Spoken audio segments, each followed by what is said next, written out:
Hello and welcome to the Rotary eClub of Silicon Valley. Every week we bring to you a new program about education, technology, entrepreneurship, and humanitarian service. We're very excited to have our guest speaker this week from the JW House in the San Jose, California area. Our speaker is Anne Marie Knapen. Anne Marie started her professional career as a teacher in Belgium. Before moving to the Bay Area, she had switched from teaching regular classes to helping out children with learning problems. In her spare time, she volunteered in a hospital in Leuven and St. Luc Hospital in Brussels, where she restructured the children's library and was active in Salus Sanguinis, a nonprofit that helps leukemia research and organizes trips and activities for children suffering from that disease. She also volunteered to help children with their studies when they had to miss school for extended periods of time due to serious illness. Anne Marie has been happily married to Gert Knapen since 1986. Together they have 4 children, Jan William, Helena, and Elizabeth, and Alexander. After moving to California in 1998, she became a full-time mom, and she continues volunteering at children's schools, helping her neighbors, and being active at her church. When her oldest son, JW, became sick in 2002, he was suffering from brain cancer and later passed away in 2005, and started dreaming of a home away from home for families who had loved ones in the hospital. Her son's dream became hers, and she became involved with the JW House nonstop ever since. Without further ado, I'd like to introduce everyone to Anne Marie. Anne Marie, you have the floor. Thank you. So, yes, my name is Anne Marie, and JW is our son. So I want to talk to you a little bit about JW House, a home away from home that is near and dear to our family. Let me show you some more of it. That's JW House. So try to imagine a time when somebody you love very much gets sick, seriously sick. And try to imagine how you feel. Maybe you are sad, maybe you're confused, angry, tired, overwhelmed, confused, hungry. So all these things can happen to you, and they actually happened to us, not once, but twice. Let me tell you a little bit about our story. So our oldest son, JW, when he was 4, he got sick with leukemia. And I remember that first day when we came home from the hospital, we went to my parents' house, and my parents asked us, what did you eat? And I think we were staring, and so they asked, did you eat? We had not been eating or drinking all day. It's one of the things you forget. So my parents took care of the caregiver, took care of us. They gave us food, but also they made sure later on that my husband and I had time for each other, which is very, very important when somebody in the family is seriously sick, that you can talk, that you have time together. Fast forward 10 years, we now have 4 children, have moved to California. JW is doing fine. And one day he gets seizures, and he is diagnosed with brain cancer. So we go through that same type of thing. The big difference now was that we had no family here, so it was devastating. Luckily, a lot of people gathered around us and started cooking meals, took care of the kids, made sure the kids still had a birthday party when there was a birthday. So I'm telling you all these things because that's, I think, what made Jan Willem. He saw as a little child how important it was that people took care of you, took care of your family. And even though he was young, he started doing things for his doctor. Like he wanted to organize something to get money, and he wanted to give the money to his doctor so that the doctor could use it for the kids to have a vacation or for research. And so the same thing happens 10 years later when he's sick here. He gets connected to his doctor.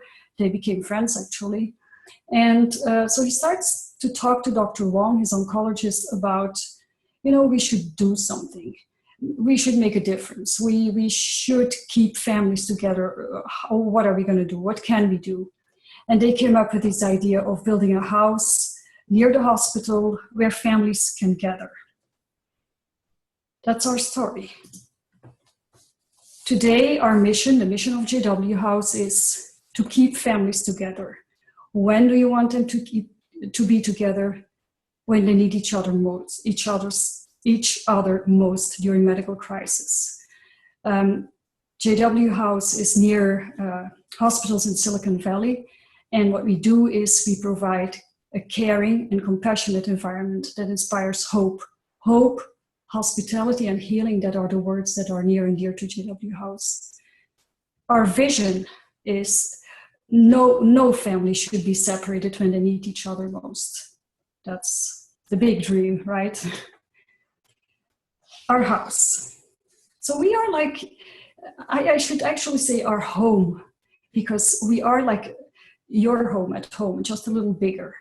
We have everything that you see in another house. We have a dining room, we have a living room, we have a fireplace, we have a television, a backyard, laundry, everything you see at your own house. And when you come to JW House, you'll see that people often gather in the kitchen, just what you do in your own house. We also have 4 separate houses in the big house. And these are places where people can stay overnight. And we have a day use room. I'll get back to that later on. So the separate little houses in JW House. Each suite is like a mini apartment.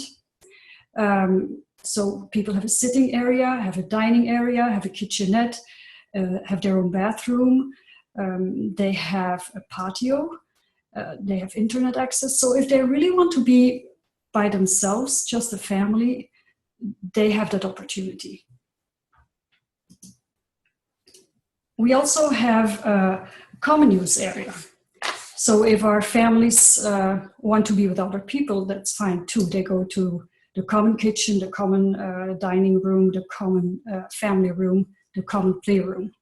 And then we have this special room that I actually would have loved very much when our son was sick. We call it the day use room. So people can use it between 9:30 in the morning and 7 at night. And our day use people can use the entire common area, but the day use room specifically is for people who need a break from all the noise in the hospital, from, when you want to be by yourself. Maybe you want to take a nap, maybe you want to pay some bills because life goes on. Maybe you want to take a shower, which is very relaxing.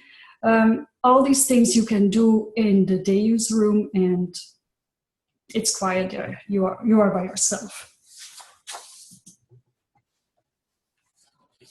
What we do. So the 2 big parts in JW House are the overnight accommodations and then the day-to-day stuff that's going on. We have, this year actually, we had over 11,000 visits. We served dinners every day of the year. This year it will actually be 366, right? We had support groups that gathered at the house. We had music groups that came. We had art activities. We had welcome activities for our staff, for our volunteers. And one nice thing I want to point out is, as I said, we have 4 studio apartments in the house. We wish we had more. Luckily, we have some hotels who are jumping on board to help us out so that we can provide more nights to people who really need them. Our people that stay overnight, we try to give priority to families of pediatric patients. And it's really for people who live further away, like 30 miles or more from the hospital. Most of our guests stay shorter time. Some stay weeks or sometimes months at a time. The average stay is 5 nights. We do ask families to pay $40 per night, so that's everything included. So for everybody who is in one of our suites, the suite, the meals, everything. Of course, that's not the cost that we have, but yeah, maybe you know when you have somebody who's sick that your costs go up, your income very often goes down, unfortunately. Your normal bills keep on coming. So $40 is like a reasonable price. And for almost 40% of our people, it's even too much. So for those people, we go down because we don't want to say no because you can't pay. Everybody's welcome at GW House. Our day-to-day services, so the day use services, I mean, pretty much half of the people are local. They come from Santa Clara County. So it's an ideal service for our local families, for families who unfortunately we can't help with a bed for the night, so who are on our wait list, or for families who just want to stay at bedside during the night, but then during the day they can come over to GW House and use it. There is no restriction, and we don't charge for day use. We only encourage people to, there's a donation box, let's put it that way. So people who want to contribute, they can put something in the donation box. What I've seen over the years is that a lot of people, maybe sometimes they can't pay or help us when their loved one is sick because their bills are so high. But very often they come back afterwards and they donate us something in dollar amounts, or you can donate. They sometimes come and cook a meal, or they have noticed that we needed a new toaster and they come and bring us a toaster. So people are very, very grateful. They realize better than anybody else what it means. A service like GW House, and they want to show their, they want to show that they are grateful for that. We couldn't do it without volunteers. We have a lot of volunteers. GW House is a volunteer-driven organization. Last year, we had over 75 active volunteers, and they donated us almost 10,500 hours of their time. Our board of directors are volunteers. We have an advisory and events committee. We have a young professional advisory committee, YPAC. We have student boards that are local high schools. We have corporate and community groups that come in and help us out. All these people, we couldn't do it without them. Sorry. As you can see, we have a staff too. The staff is rather small, and they are really supported by volunteers. We have 4 people who work for us full-time. You can see that in blue. And then we have 4 people who we have part-time in green. And then the rest is done by volunteers or by services we hire, like landscaping and housekeeping. So I'm not a finance person, but I know enough of finances to take a look at this chart. When I donate my time or my money to an organization, I want to look into their finances. I want to be sure that I do the right thing and I don't throw away my money, so to speak.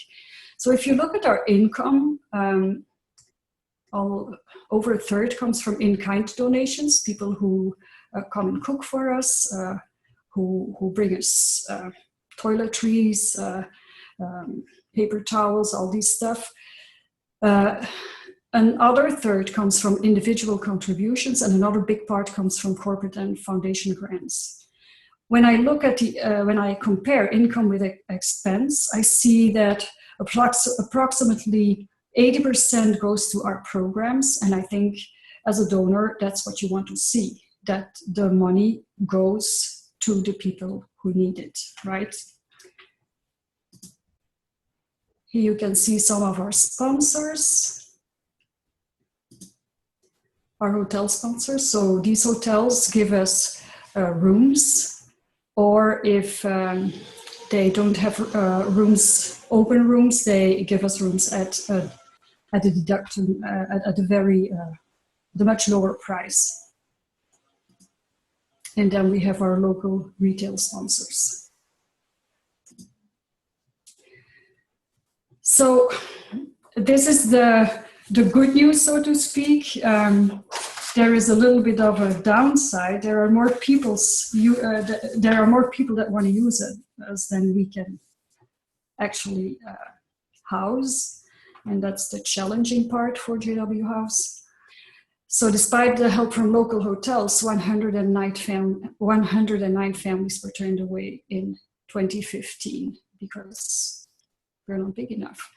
We are working on ideas to solve this problem, and for example, by adding some hotels, but there are other ways too that we're thinking of solving this problem, because that's not something that you want to do, not with our mission and our vision in mind, at least. Maybe you're wondering how you can support JW House. Well, you can do what myself and my family does. You can volunteer in JW House. You can volunteer on a committee, on a board, on YPAC. Of course, you can give financially, individually, or to respond. You can help us with sponsorships, or maybe your employee does a matching gift. You can donate goods. Like I said, we always need everything you need in a normal house. We need soap, we need toilet paper, all these things, linens.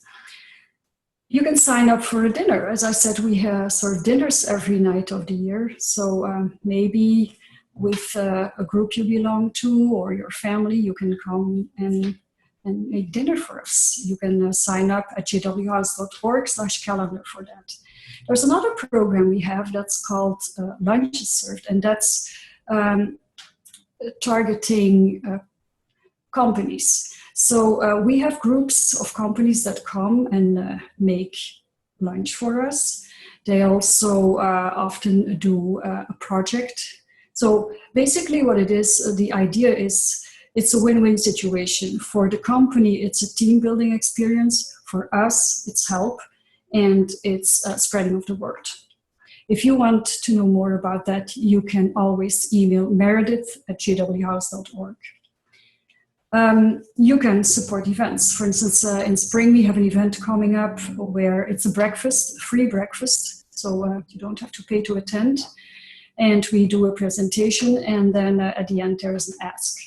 So you can attend our breakfast. You can maybe host a table, or maybe you can sponsor or find a sponsor for our event, because we need underwriters since it's a free event.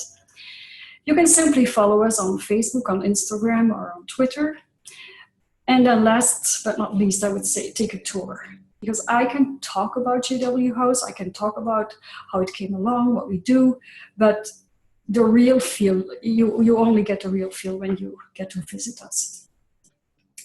So that's basically it. I think I want to thank you, and I hope to welcome you soon in JW House. I would love to give you a tour. Terrific. Oh my gosh. Anne Marie, that was wonderful. Thank you so much for taking your time to tell us more about the JW House. Really appreciate that. If you had a chance to end the share screen, we can go ahead and have to go back into it, I think. Yeah. At the very top, there'll be that stop share. I see. Yes. There you go. Sorry. Thank you. Terrific. So I just have a few questions for you, and indulge me to ask. So I was wondering, and I love the mission behind JW House being a home away from home, especially for families in need. I was wondering if you could tell us a little bit more about how do most families find out about JW House? Are they referred to JW House by their doctors, or how would they find out about it? So most of the time, so people are in one of the local hospitals. It doesn't have to be Kaiser. We are on Kaiser campus, but it doesn't have to be Kaiser. So we have people who come from Stanford, from Saratoga Subacute, from El Camino, you name it. And so for people who want to stay overnight, they go through their social workers. So the social worker sends us a referral. And for people who want to use us for day use, that's very simple. They just come and they tell us, where their patient is, and that's it. Okay. What does the experience look like for a new family that wants to stay there overnight? Would they, once they talk to your social worker, is there like an onboarding process for when they come to you? As in, like, you guys have questions for them? Do they need to sign up, or is it just very simple? They just come in and they unpack their bags? So the families that stay overnight, there is a form that they have to fill out, and there are certain rules, that you have to take in. Like one that pops in my mind, and it's certainly not the most important one, but no alcohol. Of course. Because when you're under stress, you don't need to add to that stress, or so yes, they have to fill out a form and sign it, and then both our day use and our night use guests, we give them a tour so that they know what is where, who to ask. But basically the top rule actually is for both day use and night use guests is, this is your home, right? Your home away from home, this is your home. So when you come, you act as if you're home. When you're home and you're thirsty, you don't ask, can I please open the refrigerator and take some water or lemonade or whatever? You just take it. So that's how people walk around the house. That's wonderful. Mm-hmm. What were some of the biggest obstacles to starting JW House? Before we built, the biggest difficulty was as long as JW started the fundraising, but then before we started building, he passed away. So as long as he was with us, I think in a way it was easier, because he was, there was something special about him, I can say. And afterwards, of course, we still had many, many people who wanted to contribute. But the problem, when they had to believe that we were going to build it, we didn't have anything to prove, to show. Know what I mean? Yeah. You're selling a dream. Selling a dream, yeah. Yeah.